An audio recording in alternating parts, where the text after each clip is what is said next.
Bom, iniciando a nossa aula de hoje, com o pouco tempo que temos, o que a gente pode fazer? A ideia de a gente utilizar o comentário bíblico dos Romanos é ter alguns objetivos a serem cumpridos até o final da nossa exposição. Então, a gente tem aí, eu deixei impresso para vocês, 4 objetivos. Na verdade, são 5, e o terceiro ele tem 2 ao mesmo tempo. Mas eu vou separar em 4. São os objetivos que eu particularmente tenho, e eu acredito que as pessoas também vão conduzir para isso, os demais, né? O primeiro deles, que a gente até mencionou na primeira aula, eu estou só retomando porque a ideia é de que até o final, se não no comentário inteiro, pelo menos até o final do estudo que a gente tiver no comentário, que vocês tenham esses 4 objetivos, pelo menos de algum nível. Certamente uns vão ter mais do que outros, uns vão estar no primeiro objetivo mais avançado que outros. Acho que desses 4 objetivos, de alguma forma, tem tido crescimento nos alunos que vierem para as aulas. Então, o primeiro deles é resumir a carta aos Romanos. Então, os objetivos que eu tenho em relação à nossa aula, as nossas aulas, na verdade, é de que a gente consiga resumir a carta aos Romanos. Então, que todo mundo que for perguntado, for questionado, ou em alguma situação que ele precise do conteúdo da carta aos Romanos, ele possa dizer, não, eu sei resumir a carta aos Romanos. A quantidade de capítulo, a quantidade de versículo, o autor, o amanuense que escreveu, os conceitos que estão ali naquela carta.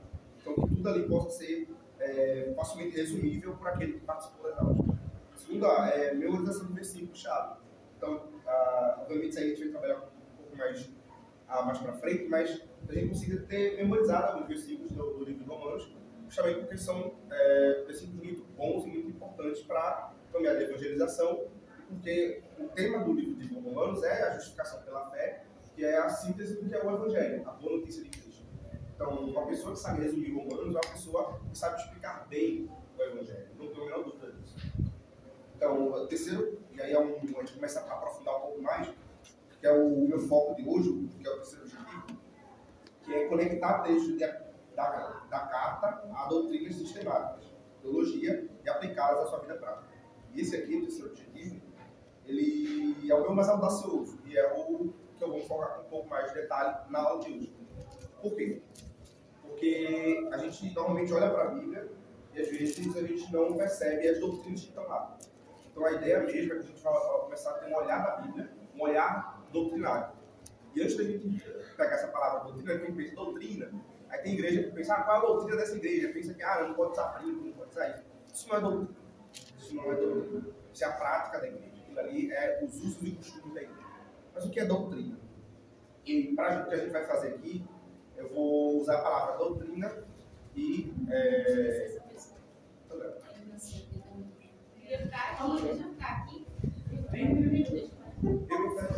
Pode ir. Eu vou tocar hoje aniversário. Vocês já na antecipada perguntaram. Agora eu aprendi. Grava o vídeo, Olha só. Você gravar e fazer uma coisa. Boa. Mas a palavra doutrina para a gente, e para mim nesse contexto, ela vai estar literalmente como sinônimo de teologia. Em alguns contextos elas podem não ser necessariamente, mas para nós a palavra doutrina vai ser sinônimo de teologia. Por quê? Porque teologia para nós aqui vai ser conhecimento de Deus e a sua relação com a criação. Isso é teologia. Teologia é o conhecimento de Deus e a sua relação com a criação. Então, e aí doutrina é o quê? Conhecimento de Deus. Ou seja, literalmente doutrina e teologia é a mesma coisa. Se eu perguntar qual é a teologia da Igreja Batista Regular, eu estou perguntando qual é o conhecimento de Deus que é adotado por aquela igreja e qual a relação de Deus com a criação, qual o entendimento de Deus que aquela igreja tem. Então, é a mesma coisa que eu perguntar qual é a doutrina daquela igreja. Mais uma vez, é o conhecimento de Deus que aquela igreja possui e qual é a relação que ele tem sobre Deus e a criação. Então, a doutrina de uma igreja é a teologia da igreja. O culto de doutrina é um culto teológico. E mais do que isso, sempre que alguém fala sobre Deus, é conhecimento de Deus. Então, existem pessoas que falam de Deus que aquilo está errado. É uma teologia errada, é uma doutrina errada. Mas, conhecimento teológico é conhecimento sobre Deus. Então, é importante a gente pensar isso porque pode acontecer de alguém estar aqui na escola dominical E eu falar, não, agora a gente vai relacionar o texto bíblico com conhecimento teológico. Aí vai pensar, mas eu não quero estudar teologia. Mas o tempo inteiro, nenhuma aula de escola dominical deixou de ser teológica. Nenhuma pregação deixa de ser teológica. Toda pregação é teologia. Por quê? Porque é conhecimento sobre Deus. É doutrina porque é conhecimento sobre Deus e sobre o modo como Deus se relaciona com a criação. Então, a ideia é a gente familiarizar-se com essa palavra teologia, com essa palavra doutrina. A gente pensa que doutrina é só aquele culto de quarta-feira. Não, todo culto ele é um culto de doutrina, no sentido. Porque tem doutrina sendo exposta, tem teologia sendo apresentada. Ou seja, conhecimento sobre Deus. Teologia é conhecimento sobre Deus, doutrina é conhecimento sobre Deus. E aí, por que isso é importante para a gente? Porque a gente vai pensar, não, tem uma parte mais prática. Que aí coloca aí, no terceiro ponto. Conectar textos da carta à doutrina sistemática, teologia, e aplicá-las à sua vida prática. E é o curioso para a gente, é o seguinte, é que a gente pensa, eu gosto mais da questão mais prática. Mas qual é o ponto para nós? Não existe prática sem uma boa doutrina. Porque eu só sei que aquela prática é verdadeira, justa e boa e bíblica, porque as doutrinas bíblicas impulsionam aquela doutrina. Então, não existe uma boa prática sem as doutrinas, sem a teologia. Não existe, isso não está desatrelado. Então, para ter a doutrina, ela tem que gerar uma vida prática, e a vida prática tem que estar alicerçada numa boa teologia. As duas coisas não se associam. É por isso que a gente diz que a Bíblia é a nossa regra de fé, e fé aí você tem como conhecimento. Eu preciso saber da palavra, conhecimento da palavra, regra de fé e de prática. Essas duas coisas não se separam. A Bíblia não é uma regra de prática. Ela não só diz o que você tem que fazer, ela diz por que você tem que fazer. É teologia. O conhecimento de Deus gera a vida prática. Essas duas coisas não estão separadas. Então, a igreja erra quando ela somente diz o que você tem que fazer, mas não diz a doutrina que leva àquela prática. Mas ela também erra se ela só ensina essa teologia e não incentiva que essa teologia gere uma vida prática. Então, as duas coisas, elas se conectam. Então, tudo está atrelado, a teologia e a prática. Por isso que eu coloquei num ponto só, porque não tem como separar a teologia e a prática. E aí, por último, que é o motivo do papel que está lá na parede, né? Que é a gente conseguir ler, até um determinado momento, pelo menos em nível básico, ler em grego e koiné.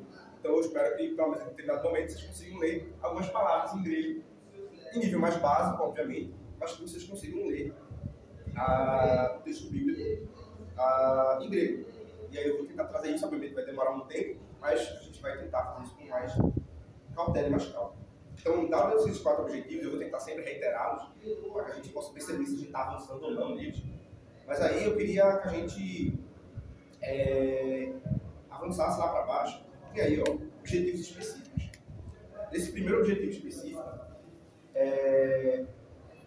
e aí para lembrar do terceiro conceito, vê, a gente está na Bíblia, aí eu peço que você já deixou aberto, que é o capítulo 2, versículo 1 a 10, literalmente não vai dar. Literalmente mesmo. O capítulo 2, versículo 1 até o 10, não vai ter tudo isso, na verdade, mas quero que a gente veja o seguinte: como o terceiro objetivo é a gente olhar para o texto bíblico e perceber a doutrina do texto bíblico. Como assim? Olha para o texto bíblico e diz: esse texto está falando de alguma coisa, mas qual é o ensinamento sobre Deus, sobre o ser humano, e aí é que está. E aí a teologia sistemática, que é uma das áreas da teologia, ela vai sistematizar essas doutrinas, conhecimento de Deus. Ele vai sistematizar o conhecimento de Deus em 10 doutrinas. Você está aí, só lembrar quantas doutrinas são, Thaís? Quantas doutrinas são? A regressão? Não, doutrinas. Já viu, ó? São 10 doutrinas. Até aqui, ó. O primeiro objetivo. O papel. Ele coloca, ó. São 10 doutrinas sistemáticas. São 10 doutrinas. Então, essas 10 doutrinas, elas estão presentes em toda a Bíblia. A Bíblia, se a gente for estudar a Bíblia de modo sistemático, a gente vai olhar para essas 10 doutrinas. E aí está aí nesse primeiro objetivo específico, ele vai colocar aí, ó. Os 10 períodos da faculdade. Aí, é bom que conecta, já é uma relação. Quer ver, ó? A primeira doutrina que a gente pode mencionar é a doutrina da Bíblia. Aí que a gente chama, teologicamente, no estudo mais acadêmico, né? De bibliologia, a doutrina de Deus, teontologia. Como terceiro ponto, a doutrina de Cristo, cristologia, O quarto, doutrina do Espírito Santo, a pneumatologia. Aí a quinta, doutrina dos anjos, que é a angelologia. Aí a sexta, a doutrina do homem, a antropologia. A sétima, a doutrina do pecado, que é a amartiologia. A oitava, a doutrina da salvação, que é a soteriologia. E a nona, que é a doutrina da igreja, a eclesiologia. E a décima, a doutrina do futuro, que é a escatologia. Então, por exemplo, se a gente olha para o texto bíblico, aquele texto bíblico em algum momento vai estar falando de alguma dessas doutrinas. Nem sempre o texto está estabelecendo doutrina, mas todo o texto bíblico fala de doutrina. Por exemplo, a gente estudou Tiago aqui. E vai pensar assim, Tiago não é um texto doutrinário, é um texto prático. É verdade, o texto de Tiago ele é mais prático, mas o que a gente falou agora há pouco, toda prática ela tem que estar alicerçada em doutrina. Então toda prática está dentro de um assunto doutrinário. Exemplo, quando o Tiago está falando de justificação, aquilo é um assunto doutrinário, é justificação, dentro da doutrina da salvação, soteriologia. Então, você vai dizer, Tiago não tem doutrina. É mentira. Tiago está partindo da parte prática dos assuntos doutrinários, mas ele está licenciado em doutrina. Não está fugindo de doutrina ali. Ele tem teologia. A questão é que ele está na parte prática das doutrinas. Esse é o ponto. Toda doutrina vai chegar na parte prática. A fé que leva à prática. Então, o ponto central é esse. Não é que não tem doutrina ali. Tem doutrina. A questão é que está na parte prática dela. Então, o que a gente vai olhar, pelo menos agora, é que a gente pode olhar e pensar assim, falou de Jesus, então eu já sei, ele está falando do quê? Da doutrina de Cristo. Então, o que esse texto bíblico fala sobre Cristo? Esse texto fala do que sobre Cristo? Está falando da morte e expiação dele, está falando da ressurreição dele, está falando da sua ascensão ao céu, está falando do seu ofício sacerdotal, está falando do seu ofício profético, está falando do seu ofício real. Então, o que esse texto fala sobre Jesus? O que esse texto fala sobre o Espírito Santo? O que esse texto fala sobre o Pai? O que esse texto fala sobre a igreja? O que esse texto fala sobre salvação? Então, esse olhar de conectar o texto que a gente está lendo com alguma questão teológica, alguma questão doutrinária, tem a ver justamente com o quê? Tem a ver com esse olhar de, esse texto está falando sobre o quê? Uma pergunta que a gente vai para o texto. Esse texto está falando sobre o quê? Que doutrina está sendo falada nesse texto? Que aspecto teológico está sendo falado no texto? É sobre Deus? É sobre o Pai? É sobre o Espírito Santo? É sobre a própria Bíblia? É sobre os anjos? É sobre o homem? Então, a gente vai tentar olhar para o texto bíblico e pensar que doutrina está sendo falada aqui? Qual é a doutrina que está sendo falada?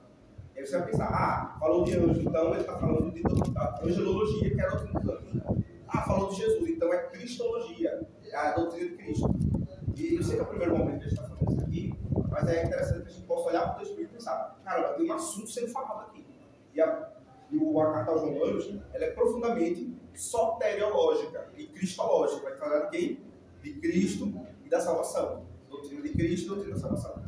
Então você vai perceber que esse assunto ele aparece em toda a carta.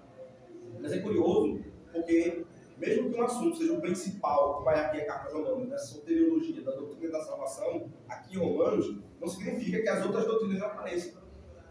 Por exemplo, nesse trecho aqui, do versículo 1 ao 10, a principal doutrina que é falada é a doutrina do futuro, escatologia. O principal assunto aqui, desse versículo 1 ao versículo 10, é escatologia. Aí, obviamente, isso não vai dar para aprofundar em detalhes, mas eu vou ler com vocês, eu peço que vocês acompanhem na leitura do versículo 1 ao 10, para fazer uma breve exposição. Aí, do versículo 1 ele diz assim: de sorte que és indesculpável, quando julgas a outrem, pois naquilo que julgas a outrem, a ti mesmo te condenas, visto que ao julgares praticas as mesmas coisas, e sabemos que o juízo de Deus é segundo a verdade, contra os que praticam tais coisas. Contra os que praticam tais coisas. Aí vai e avança nisso. E tu, ó homem, que julgas os que praticam tais coisas, e fazes as mesmas, crês que escaparás ao juízo de Deus? Ou desprezas tu as riquezas de sua bondade, paciência e longanimidade, ignorando que a bondade de Deus é que te conduz ao arrependimento? Mas segundo tua dureza e coração impenitente, entesouras para ti mesmo ira para o dia da ira, e da revelação dos justos juízos de Deus, o qual retribuirá a cada um segundo as suas obras. Dar a vida eterna aos que, persistindo em fazer o bem, buscam glória, honra e incorruptibilidade. Mas ira e indignação aos contenciosos que desobedecem à verdade e obedecem à injustiça. Tribulação e angústia sobre toda a alma do homem que faz o mal, primeiramente ao judeu e também ao grego. Glória, porém, honra e paz a todo homem que faz o bem, primeiramente ao judeu e também ao grego. E aí é curioso porque há bastante questões, mas como eu mencionei, nesse trecho, a principal doutrina que aparece realmente é a doutrina do futuro. É escatológico, é um texto literalmente escatológico. Só que não é porque o texto, como eu mencionei antes, ele tem o assunto majoritário é escatológico, que não tem outras doutrinas. Se vocês olharem aí, na parte depois da linha que eu coloquei, tem uma linha depois do segundo objetivo, e aí tem aí, no trecho lido, todo mundo encontrou aí? Não, no trecho lido, apresenta várias doutrinas da teologia sistemática, tais como o que eu mencionei, né, que é a majoritária, se vocês vão ver, praticamente todos os versículos eles estão nesse caminho de uma doutrina do futuro, uma doutrina escatológica mesmo, escatologia. Porque o assunto é sobre o juízo de Deus, que é um assunto escatológico. É um assunto sobre o futuro, que vai acontecer no juízo de Deus no fim dos tempos, o dia da ira. E aí está de destaque, né, juízo de Deus. E apesar de escatologia ser o principal assunto desses 10 versículos, não deixa de aparecer outros assuntos teológicos também, outros assuntos doutrinários. Isso que é aqui a doutrina de Deus, a teontologia. Ele coloca aí, ó, os atributos de Deus. Ele coloca beleza. Bem, os atributos de Deus, se você olhar direitinho, no versículo, como ele coloca aí, 4 e 5. Falo ele, mas eu estou procurando. Mas, aqui, ó. No versículo 4 e 5, se vocês olharem, vocês vão ver aí, ó. Ou desprezas tua riqueza de sua bondade. Percebe? Ele coloca a palavra bondade. Bondade de quem? De Deus. Ele está colocando aqui, ó. É um atributo do próprio Deus. Então percebam. Só aqui nesse momento que eu mencionei, ó, ele falou do juízo de Deus, do momento que Deus vai atribuir a sua justiça, como ele coloca, né? A sua justa ira sobre aqueles que são impenitentes, aqueles que pecam contra Deus. Isso é escatologia, isso é a doutrina do futuro. Mas veja que curioso. Mas em meio à escatologia que ele está falando aí, um trecho escatológico, ele vai falar de quê? Da doutrina de Deus, do ser de Deus. Atributos do próprio Deus. Ele coloca, ó, que esses que vão ser julgados, esses que vão ser condenados, eles, desprezam a riqueza de sua bondade. Bondade é o quê? Um atributo de Deus. Um dos seus atributos morais. E ele vai colocar mais paciência e longanimidade. E é uma coisa curiosa aqui, só para abrir um parênteses.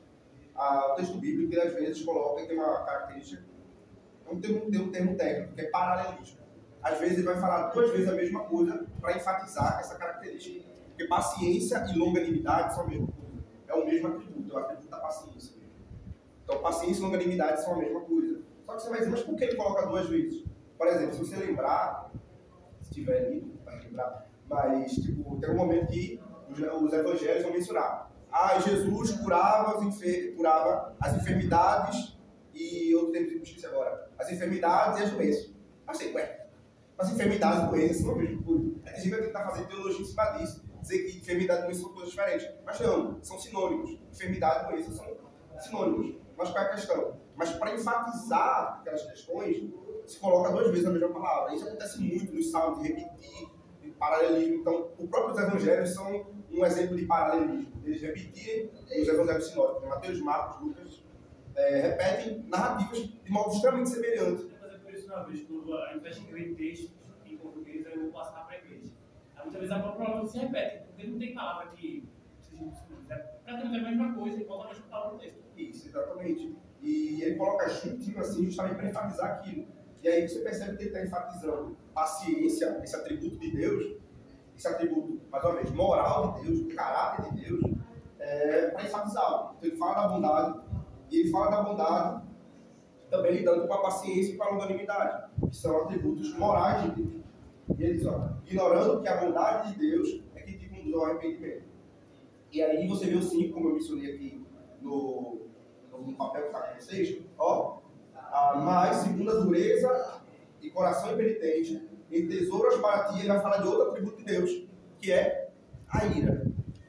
Aí, ó, em tesouras para ti, ira, para o dia da ira, na revelação do justo juízo de Deus. Então, veja, no versículo 4, ele vai mencionar o atributo da bondade, da paciência, da longanimidade. Esses dois são o mesmo, paciência e longanimidade. Ele está falando desses dois atributos de Deus, que faz parte da doutrina de Deus, do ser de Deus. E aí, no versículo 5, vai falar da ira de Deus, que também é um atributo dele.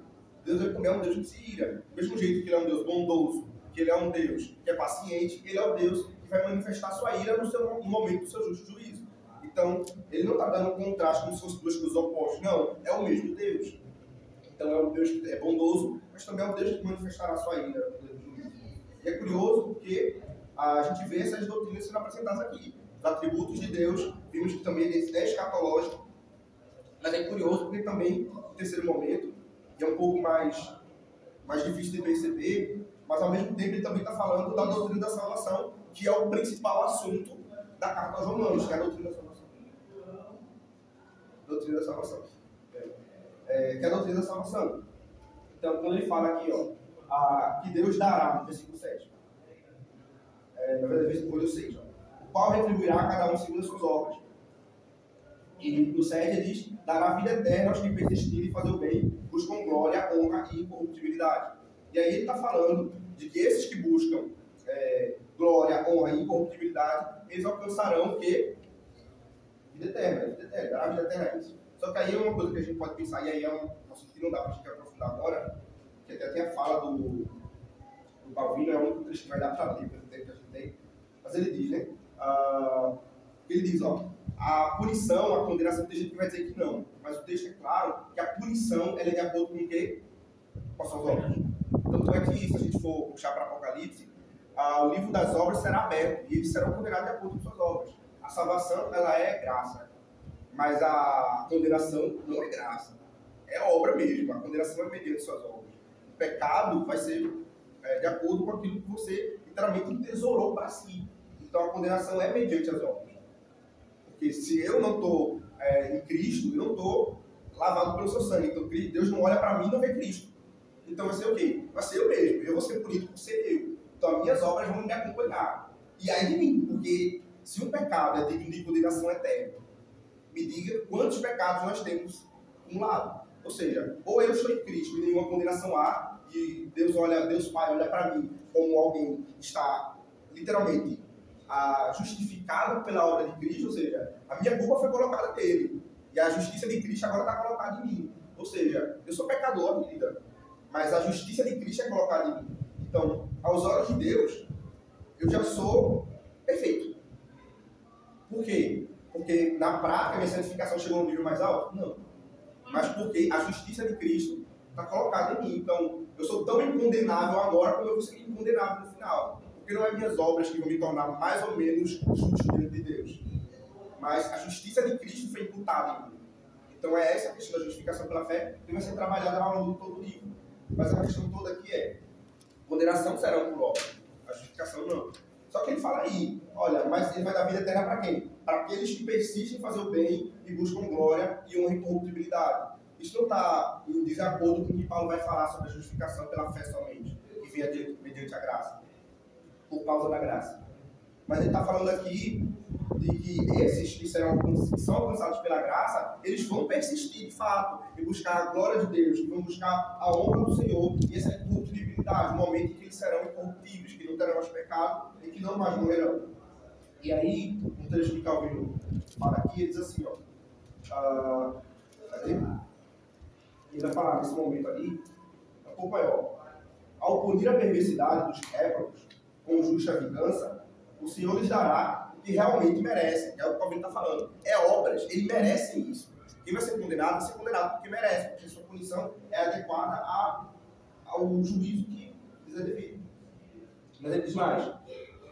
E finalmente, visto que ele santifica os que previamente resolveu glorificar, ele santifica os que previamente resolveu glorificar, ele igualmente coroará suas obras. Veja, Deus coroará suas obras, ele dará galardão por elas. Você diz mais, porém, não em consideração a algum mérito inerente neles, naqueles que praticaram as obras. esta prova, contudo, não pode ser extraída do presente versículo, que enquanto declara que recompensa as boas obras terão, não afirma, porém, seu valor ou o preço que lhes é estipulado. É uma insensatez concluir algo que algo possui mérito só porque é recompensado.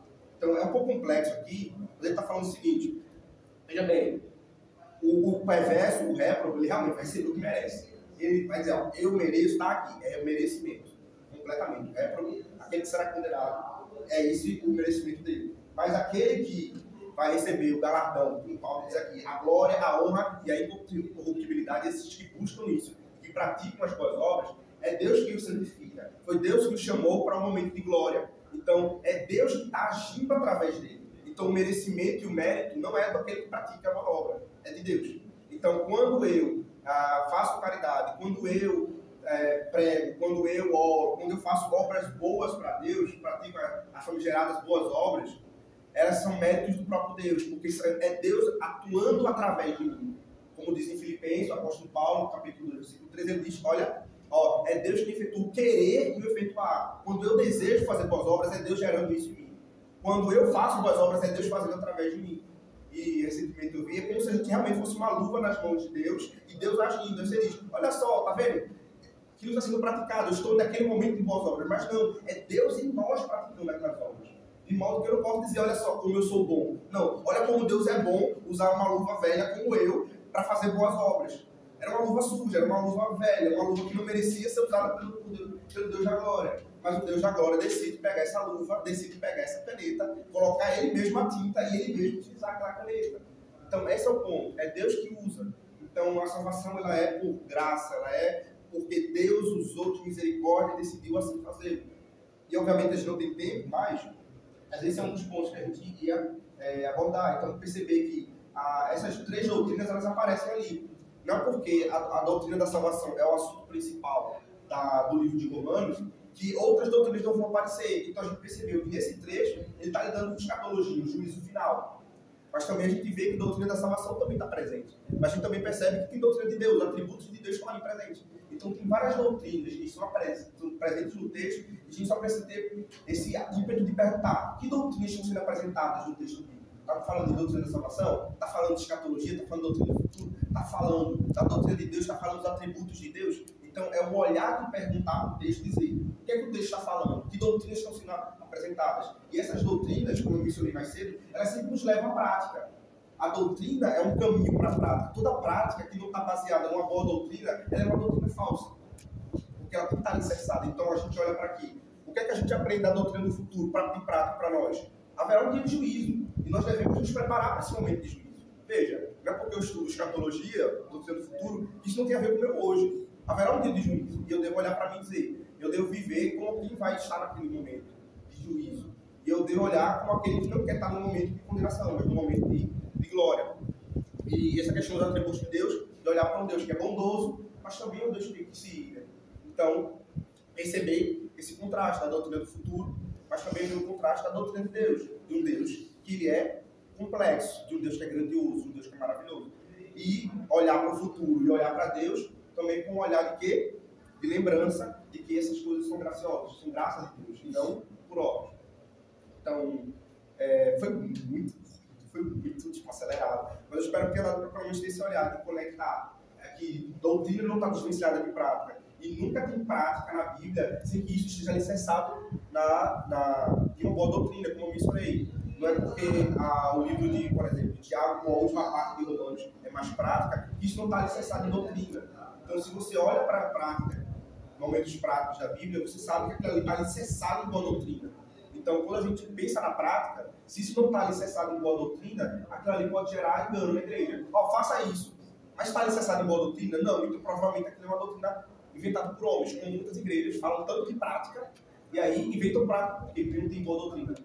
Então, essas duas coisas se conectam. É doutrina e prática. Por exemplo, o teólogo William Buller, na teologia sistemática que ele escreveu, ele comenta logo na introdução, ele vai falar o seguinte, ele escreve teologia sistemática, mas no final de todo o capítulo da teologia sistemática, ele vai lá e faz um momento de aplicação prática. É um livro de teologia sistemática, mas no final tem sempre aplicação prática. Por quê? Porque ele diz, a teologia sistemática, ela leva para a prática. a doutrina, a teologia, ela tem que levar para a prática, que é o que o próprio Calvino faz. Se você vê a introdução aqui no livro, ele vai colocar, toda teologia tem que levar para a prática. Toda doutrina, ela leva para um caminho prático, ela tem que levar, senão ela é uma falsa doutrina.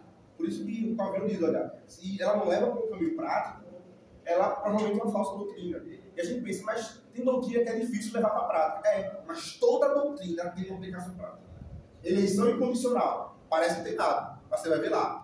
Veja só, o evangelismo ele ganha um ímpeto diferente com a eleição incondicional. Você vai ver que a adoração ganha um ímpeto diferente por conta da eleição incondicional. Você vai ver que o consolo individual do crente ganha ali na eleição incondicional, quando você percebe que Deus te escolheu não por mérito. Você fica, meu Deus, mas eu não sou bom. Mas eu também não vou ser, porque Deus é aquele que começa e vai completar. Então, toda doutrina tem aplicação prática. Se é uma doutrina bíblica, se é uma doutrina verdadeira, seja a doutrina que seja mais difícil de aplicar praticamente, mas toda doutrina tem aplicação prática. E é isso que o Calvino defende, e é isso que a gente pode olhar no modo como o Calvino vai desenvolver o livro de comentários romanos. E aí foi muito rápido, mas eu espero que a gente consiga ter tido um bom proveito. E aí, só pra gente. Acabou o tempo, né? Acabou completamente. Aí não dá. Mas, tipo, eu ia pegar um pouco só dali, mas acho que não vai dar tempo. Porque realmente, infelizmente, literalmente, não deu pra expor literalmente, porque foi meu resumão. Mas, só pra gente não passar de fora, eu queria mostrar uma musiquinha pra vocês. A minha garganta tá com. Caramba, eu esqueci de pegar água, né? Mas eu queria mostrar uma musiquinha pra vocês. Koine Greek Song. Essa daqui, ó.